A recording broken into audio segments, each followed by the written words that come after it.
It's mod collection time, and we're gonna start with the Clementine Fox. I was hoping for like an orange silver fox, but not quite. It's certainly a really rustic looking orange finish. You've got a little bit of the pale maple poking through with a little bit of red and brown mixed in there. A lot of autumn themed colors going on, especially when you look at the edges and you can see the natural with maybe a little bit of yellow mixed in there. But one look at the actual back and I said, that thing is smoking. I love that. I'm a big fan of the 70s era of Gibson, and they were known for doing their standards with bursts. I mean, not exactly like this. It's a bit more of an extended teardrop shape, but you've got a cool pattern here. And not only is it on the body, but did you check the edge? It does indeed have the darker burst right here, so that's a continuation of what we were seeing on the front. And you get the moto backplates just for fun, and a whole bunch of crazy wood grain.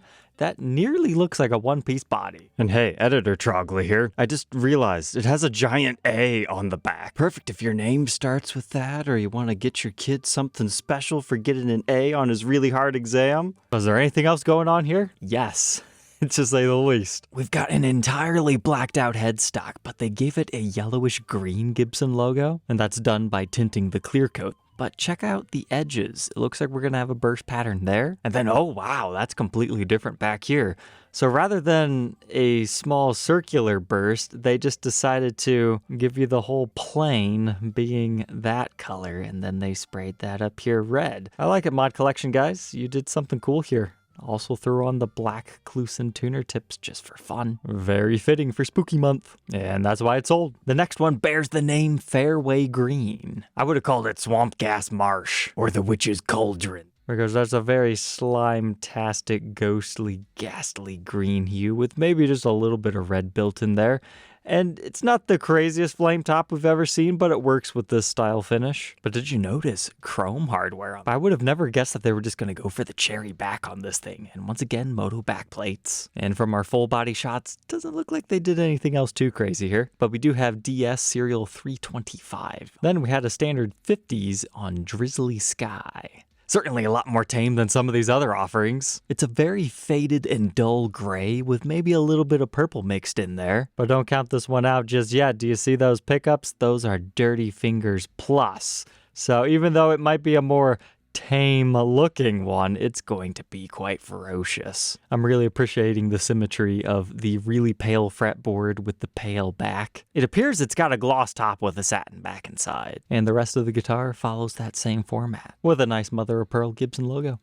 I was really happy to see this one, TV Mint on one of those hog top standards. This is exactly what I was talking about in those reviews and demos. The black binding hides too much on the stock color options. So something a little bit more pastel like this green one just works incredibly well, because now the black binding's doing its job and it catches your attention in a unique way. And it's not quite as dark as some of the other olive drabs that we've seen in the past. They even have a particularly rosy fretboard on this one, so it's not completely lost on the neck either. It could totally pull off a natural back inside as well, but they decided to paint it. And we also get the black nut. And then, you know what? I'm just realizing this. That's a satin refinish. I bet that would be an interesting one to play. Our next one reminds me of the old Gecko Burst Les Pauls. This one's called Lily Pad Burst. It's a bit darker than the past Geckos. They had more of a lime green over here. This one's a darker pickle green. But wow, the binding on the body looks extra thick on that one. At first I was contemplating, is that just an exposed natural edge? But no.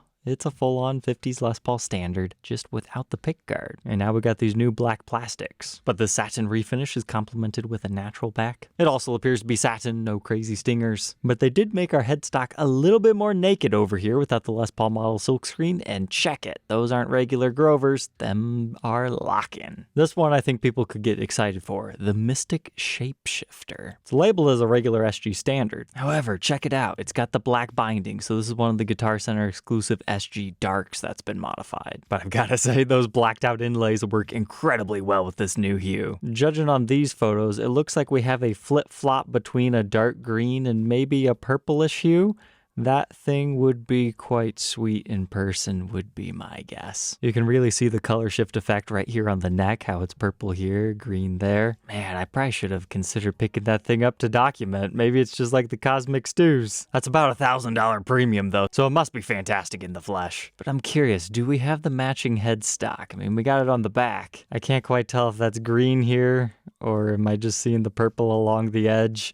It's a bit tricky to differentiate that between the original black, but I think they did. Yeah, there we go, visual confirmation.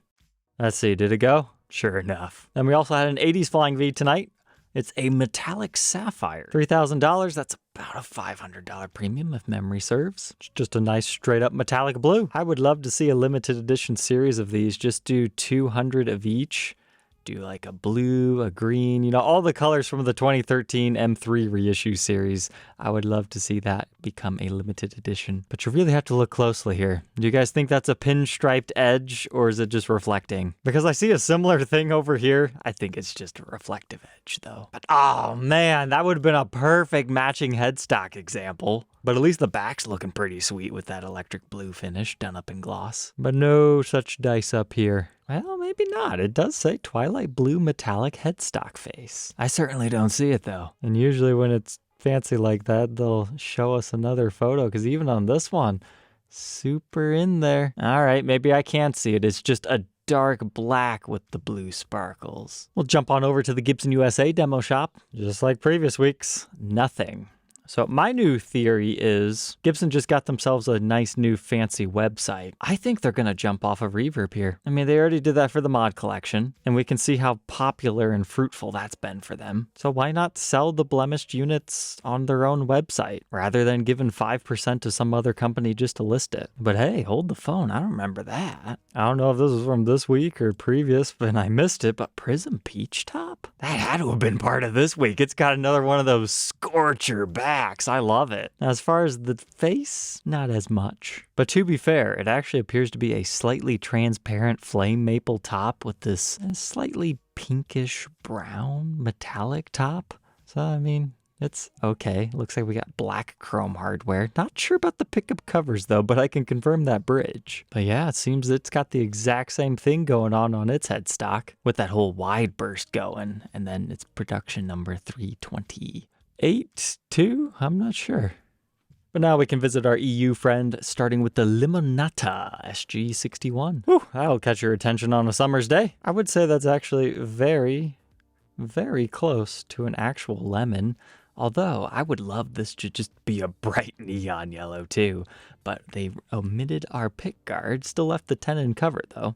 And that appears to be a new metallic satin hue that they continued on the front and back side. Swapped out your truss rod cover for good measure, and looks like this in regular lighting situations. Note the slightly ambered over control knobs as it is resting against this amp. Next, we're getting ferocious over here, but just because it's listed as a Les Paul Access Custom doesn't actually mean it's a custom. Are you peeking these inlays? Everything about this is an Access standard, but wow, you've got so much going on here. So first off, stellar top for that kind of finish. We've got our zebra bobbin pickups to complement that, golden reflector knobs, no pickguard stock, and then they omitted our poker chip as well. Super dark fretboard. Gave us a dark red cherry back, but being an Access custom, you get the Floyd, you get the comfort cut, you get the heel swoop, and the locking nut. But check it out over here. They tried to put a stinger on an Apex head carve. Don't love it. It just looks too bulbous in this area. They even tried to put the mod collection decal there, and yeah, it just looks a bit too rounded because they're normally like here-ish, but they can't do that for obvious reasons on this one. But hey, pay special attention right here. They actually took the time to paint that like a gloss black. They don't normally do that. This one was the poster child in Gibson Germany Instagram's post. That looks great in their kind of sultry lighting. I mean, that top is even better than I was expecting. And then I saved a great one for last. The Mudbird. Rather cool name for a fairly plain Les Paul Jr. But it's got a really dirty tan finish with upgraded gold hardware, including your golden screws for your pickup. But then as you come down here, you're going to see a little bit of Mary Ford inspiration over here. But instead of being floral, it's just ebony. It looks cool, but I'm not sure if I would want that on a Junior. But that's looking like a satin finish, but again, transparent. You can see the wood grain. And speaking of wood grain, you got some interesting streakages on our fretboard over here, but what's going on with our headstock? I thought they were playing with the logo or something. But no, it looks normal from here. Maybe they just slightly darkened it, or the gold's just stealing the show. You did get a new blacked out truss rod cover. And the outline of your decal is obnoxious on that one. But fender aficionados would probably like that. If they're gonna call it the Mudbird though, they really should have put a Firebird thing right here. That would have looked pretty sweet. But alright, Troglodytes, I hope you enjoyed the recap this week, and we will catch you tomorrow on the next one. Take care.